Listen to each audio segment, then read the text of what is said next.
Dear friends, in the laughters, so the another major difference is inevitable accident.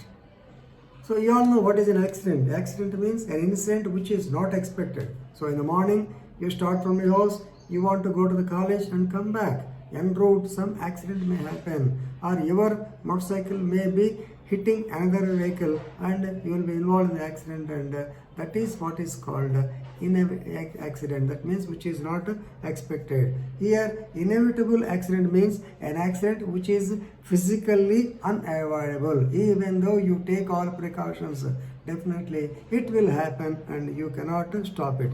In spite of all efforts put by a man, they could not prevent it. Definitely it will happen. So it is a catastrophe occurring without any intervention of the man. Of course, please remember, this is a very good defense if you are able to prove that the incident occurred due to inevitable accident. So in exercise of due care, even though you have taken due care and caution, and you have exhibited all your skill, but still when the incident happens, you are able to prove that it is due to inevitable accident, it will be one of the best defenses, right? So please remember, very famous case, Stanley versus Powell, 1891. You can get it as an example in some other instance also, I will tell you, but here you take it for the inevitable accident. Stanley versus Powell, all of them were very friends. Stanley and Powell, all of them were very friends. So they went to the forest for hunting. It is pheasant. Pheasant in Telugu we call it a nemali. Nemali type of pakshulni pheasants antar. So they wanted to shoot the pheasants. They went there, right? So incidentally, Mr. Powell found one pheasant dancing in an area, and Powell, this Stanley is by his side. So he shot at the pheasant.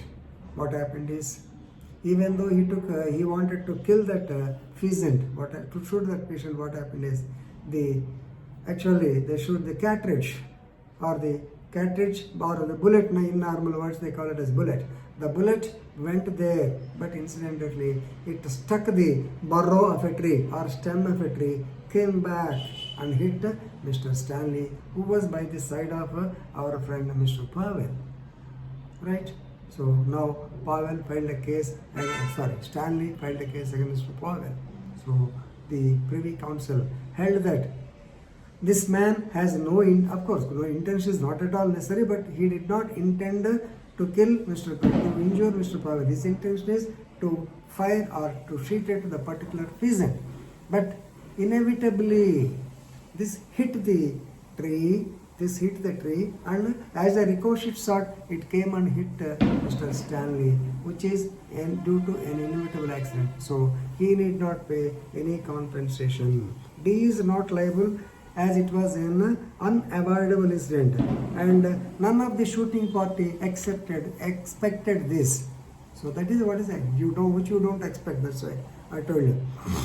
Another case. This will in the cases of negligence also we will discuss, but just lightly I will tell you. So National Coal Board versus Evans, 1951, right? So what happened is there was some electric cable underneath. Previously, normally, whenever you are digging the national highway, when the national highway is being constructed, normally people will have their electric cable running on.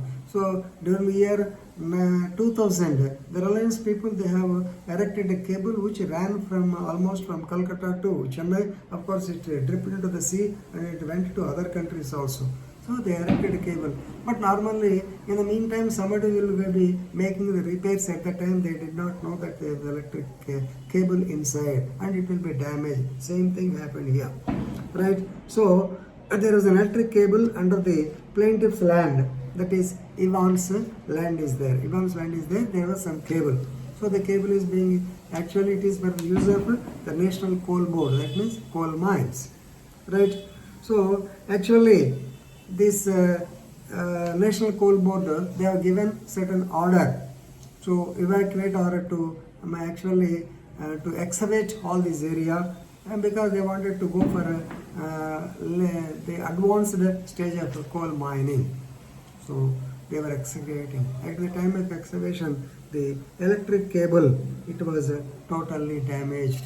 Now the electric cable belongs to whom? Evans. Evans, because under the land of Evans, the electric cable is there.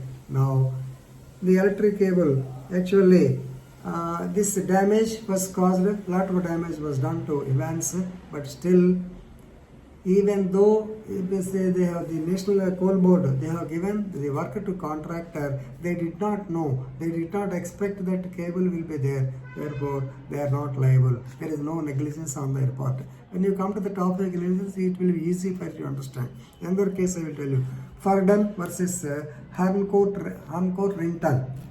So Fardon versus Harncourt-Rington, 1932. Right? So what happened is Mr. Rington, he has parked his car in UK. It happened. He has parked his car, and actually he left the dog inside. Of course, the window was just a little open to allow so-called air to the dog. Of course, you know, the dogs, they cannot keep quiet, so it has started actually scratching the entire window. And incidentally, whenever Fardon, our friend Fardon, was walking along the pathway, and when he reached by the side of the car, somehow the dog was frightened or something. So actually it has started damaging the window pane. Ultimately, due to the hits or scratching, one of the small panes, glass panes of the window of the car went and hit the left eye of our Fardon. Right? The splinter hit the left eye of the Fardon. The eye had to remove. So a very sensitive organ eye, it has to be removed. Then Fardon, he has filed case against Rington, but the court opined that this incident was totally unavoidable, inevitable accident. So therefore, he need not, the so-called Rennington, he need not pay any compensation. So this is regarding an inevitable accident. Right? Thank you.